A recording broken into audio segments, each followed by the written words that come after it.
I request Major Dr. Guruprasad to please come forward and brief us about this highest battleground on the earth. Major Prasad served the Indian Army for 7 years between 1999 to 2006 and at the Siachen Glaciar for 6 months at the cusp of 2000 and 2001. He is currently pursuing his MD in Hospital Administration at PGI. Dr. Prasad, please. Thank you very much, ma'am. Yes, if you have any regrets in life, please check out the Indian Army at the Siachen Glaciar. Because for a soldier, it's not the reason why, it's but to do what done. Honorary dignitaries of the diocese, respected faculty, staff members, and all my dear friends out here. Seldom do we see dreams coming true. And today, I must say that my dream has come true.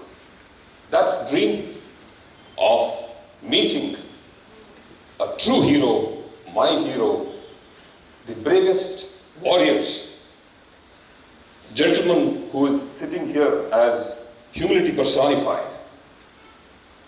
He has fought one of the bravest battles ever fought in the history of mankind. These are not superlatives.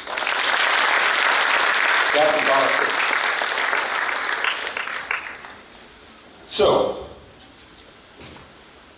let me give you a quick perspective of what is Siachen all about. Siachen Glaciar is a place where adversities are abundant. You can see right here. It is the highest battlefield on earth, and what Captain Bana Singh has demonstrated is an exemplary act of valor in the highest of altitudes, which is more than 21,000 feet, in the lowest of temperatures, which is minus 40 to minus 60 degrees centigrade. Here in Chandigarh, we touch about 2 degrees and we start shivering. So you can well imagine what's happening out there. And in the lowest of oxygen levels, which is less than 10% of what we so casually breathe out here. It's almost as though somebody is choking your neck all the time and you're gasping for breath, you're hyperventilating all the time. And on top of it, you have the enemy firing on you all the time. You're under constant observation. That is the scenario, ladies and gentlemen. Please remember, please remember. And today, Bana Post that our director was alluding to is called the Mecca of Siachen. For anybody to be posted in Siachen, it was always a dream that yes, I must somehow touch Bana Post and come back, right? So let me give you a quick perspective of the topography of Siachen.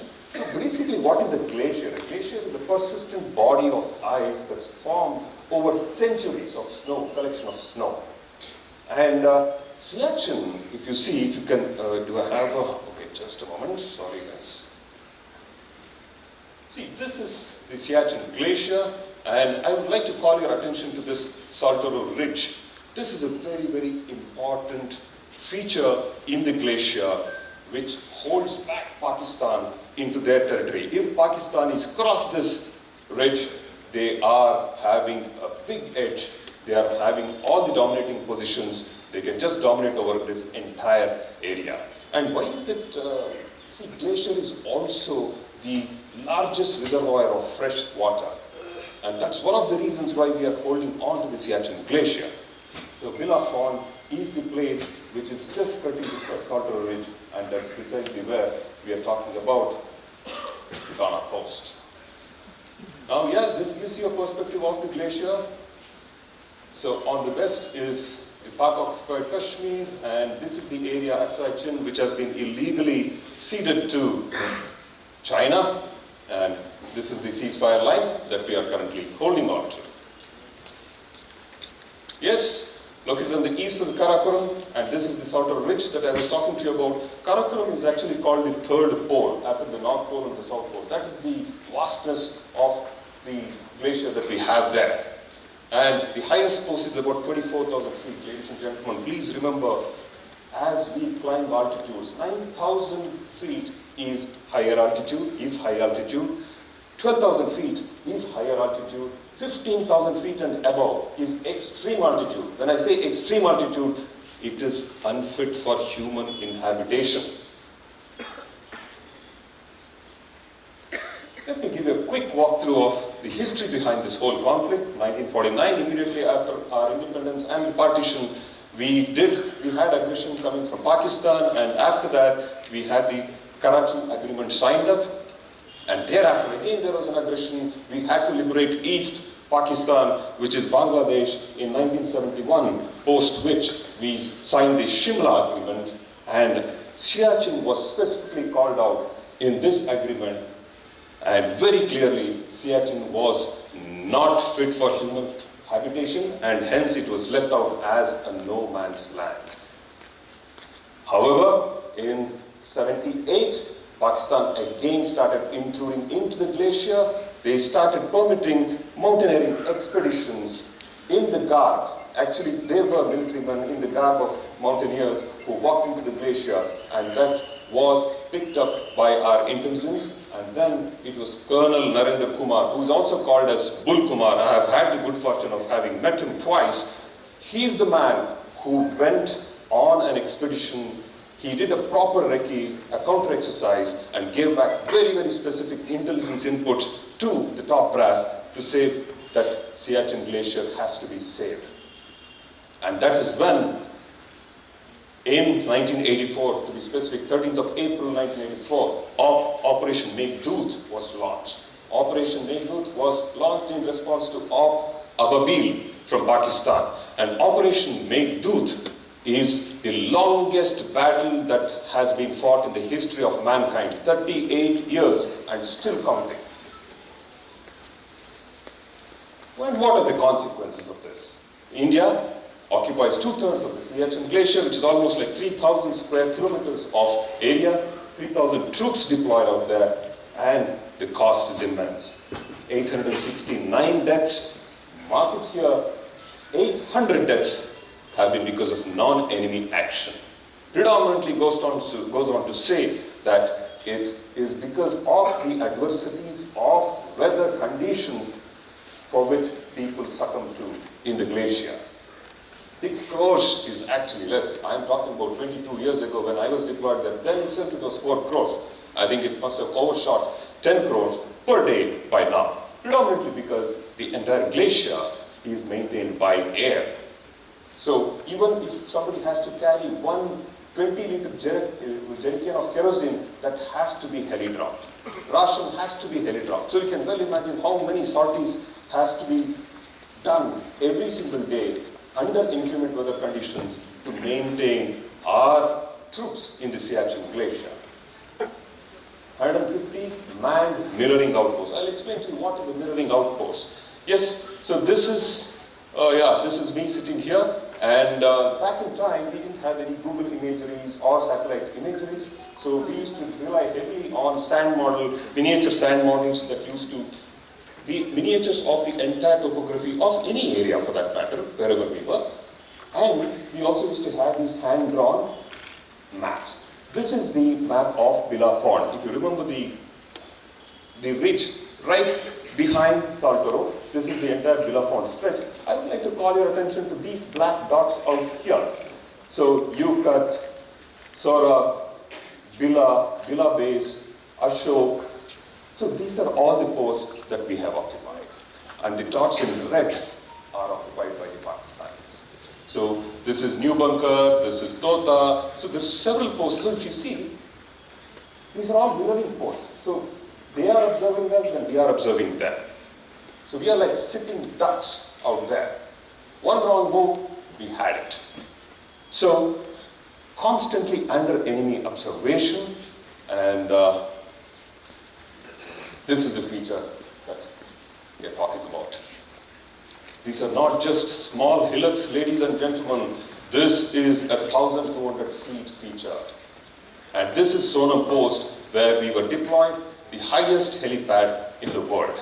And you know, this is just filled with snow. Actually, you get almost like 35 feet of snowfall, almost averaging every single day. And it gets covered, so you can well imagine the kind of conditions that people live in the glacier. Yes, a quick journey. I was commissioned in Military Hospital, Belgaum, and I was hoping that I'll stay at least for about 2 years out there. But within 3 months of me getting commissioned, the bugle was blown, the war cry happened, Kargil was launched, and we had to immediately move towards the glacier, so moved to Leh, and thereafter, this is the Thois Air Base, and from Thois Air Base, we were airlifted to Siachen Glaciar. Now, the glacier is divided into 3 parts: Southern Glacier, Central Glacier, and the Northern Glacier. Northern Glacier is the tougher part. But the glacier is not maintained, it's not motorable. So this is the Siachen Base Camp, and this is Siachen Battle School. We are trained in mountaineering and ice crafting, and it is a very, very, very, very hard training that people have to undergo before they are inducted into the glacier. So yeah, so that is me climbing an ice wall, and we have 120 feet, 200 feet ice walls where we have to wear these almost 5 kgs of boots with crampons. We should have the ability to stand on our toes, and only then we will be able to climb these kind of ice walls. So you can well imagine, yes, this is us in the battle school. We are trying to scale these ice walls. You can imagine, of course, we are all tethered here. But if Captain Bana Singh had to climb 1,200 feet ice wall, you can imagine the conditions under which he has won this war for us. And then the journey to Bana Post begins. It was a 21-day trek. Of course, it was supposed to be 19 days, but then because of a blizzard, we got caught in between. It got extended by 2 more days. Yes, the journey begins, and we keep walking. Ek officer, ek JCO, 10 jawan, ek halfling se full mil tak ja rahe hain. Hamari raksha karna. This is the cry, and we keep walking. We keep motivating ourselves and keep walking. Yes, knee deep in snow, blizzards coming our way. We get caught in crevasses, but life is hanging by the thread, but we continue to move. Yes, as you can see, we have encountered ice walls, we have encountered wide crevasses where we do ladder launches, and then we keep crossing. Yes, that's me. Unfortunately, this gentleman, Subedar Ranjit, is no more. He got caught in an avalanche. We all went together, but we lost him. Yes, eventually reaching the Bana top. So this is where Sonam Post is, this is where Bana Base is, and that is Bana top. This feature, which looks like a small hillock, is more than 1,200 feet. This small line that you see is actually a 25 feet wide crevasse, and this small dot is basically a person who is trying to climb, and this big dot is the ration box that is being lifted onto the Bana top. So this is the exercise that continues to happen out there. And yes, when I went on top, we were plundered with shelling, and you can see that fiberglass hut which is there. It got nicely, and I was sitting inside with 10 other troops until the shelling came down, and then we had to come back, do a casualty evacuation and come back. Within 2 days of that, there was an avalanche, and in that avalanche we lost one post. One avalanche came and just buried them. And it took us, you can see here, that's me, and that's the company commander. It took us 1.5 months to look for those bodies and retrieve those bodies. So this is how air evac happens. The choppers don't land there. They just hover at about 6 feet, because they land many a time because of this rarefied atmosphere. They can't even lift themselves. So this is Sonam Post, and this is how the cash evac happens. Yes, we had to do patrolling, we had to do guard duties, and this is an ADA gun, air defense artillery gun, which is used to shoot down any unidentified flying objects or aircraft. So we were thriving on chocolates. There's no question of fresh ration, and this is the ice cave into which we would go whenever there is intense shelling. So what are the hostilities? Yes, 35 feet of snow, almost minus 60 degrees, low atmospheric pressure, low oxygen tension. We are always hyperventilating. We are always in that state. When I was inducted to the glacier, I was 72 kgs. When I was de-inducted after 6 months, I was 41 kgs. Hyperventilating all the time, no sleep, no drinking water, no fresh food. And even if you have, even morning ablutions are itself a big challenge that we so casually enjoy out here. So, yeah, these are the health effects that we see. Colonel Bull Kumar had lost all his fingers and toes, right, due to those mountain expeditions, and frostbite, mountain sickness, simple headache, something that presents as a simple headache can actually kill the person. In fact, 2 of the medical officers who were supposed to relieve me, they had to go back, one because of acute mountain sickness and the second one because of high altitude pulmonary edema, and hence I had to stay back for a longer duration. So depression, permanent memory loss, hypertension, these are premature aging. These are all irreversible things that continue to happen for people who live there. This is a sick report that I'm trying to look at. And if you can see, this is just a cloth-made tent.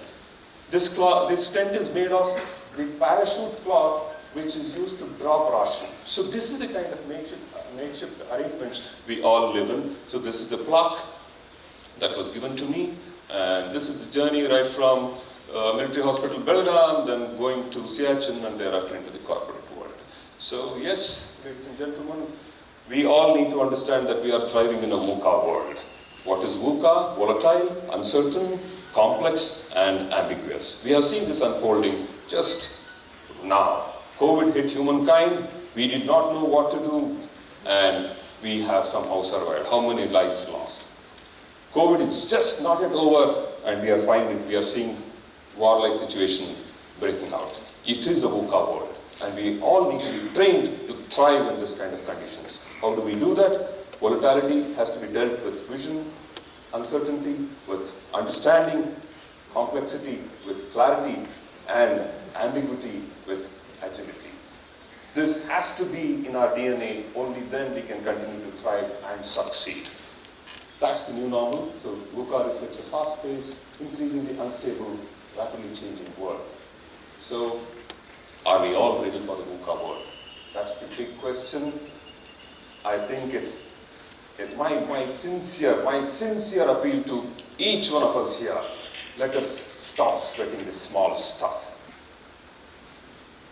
Let us look at the true heroes who have fought bigger battles. I think we get embroiled in petty fights, trying to claim entitlements and looking at resource limitations all the time. I think it's high time we need to raise above all this and address the call of duty that we have all signed up for. We have signed up for this. So let's measure up to that. That's my sincere appeal to each one of you and to myself. And with that, my sincere thanks to all of you for the patient hearing. Yes, the difficult will be done. Impossible will take a little more time. Thank you very much, ladies and gentlemen.